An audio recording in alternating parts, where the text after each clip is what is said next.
On June 29th, NATO released its 2022 strategic concept in Madrid, mentioning China for the first time. It claimed that China challenges NATO's interests, security, and values, and criticized China's normal defense building, economic policies, technological progress, among other aspects. It also said that NATO remains open to constructive engagement with China. This is the first time that NATO summit welcomed the leaders of Asia-Pacific countries, including Japan and the ROK.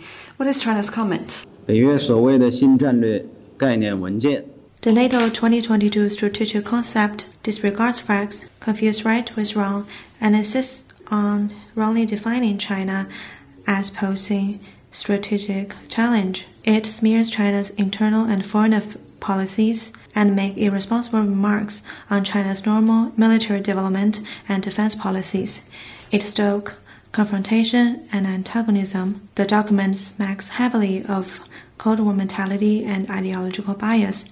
China expresses serious concerns over and firm opposition to this. As is well known, China is always an advocate of world peace, a contributor to global development, and a defender of international order. China has never invaded any country. China has never started proxy wars, and China has never created any military blocs.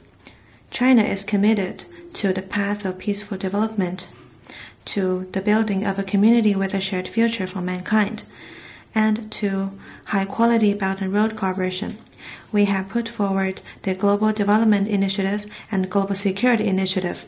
China has provided a lot of public goods for the international community to resolve major issues of development and peace. People all across the world know that China presents opportunity to the whole world with peace and development. China is by no means a systemic challenge as reported by NATO. The fact is, NATO is the systemic challenge to world peace and stability. NATO claims to be a regional and defensive organization, but the fact is, it has been making advances into new areas and domains by starting wars across the world and killing innocent civilians. It has blood on its hand because it has taken too many lives in many places across the world. The Chinese people will never forget that 23 years ago, US-led NATO dropped bombs over the Chinese embassy. Now, NATO is trying to extend its tentacles to the Asia-Pacific in an attempt to export Cold War mentality and replicate bloc confrontation. The Asia-Pacific is a pace-setter of peace and stability, and a promising land of cooperation and development. Any attempt to undermine peace and stability, solidarity and cooperation in the region will be met with common opposition of the Chinese people and people of other Asia-Pacific nations. This attempt is only to fail. We want to tell NATO that playing up the so-called China threat will be in vain.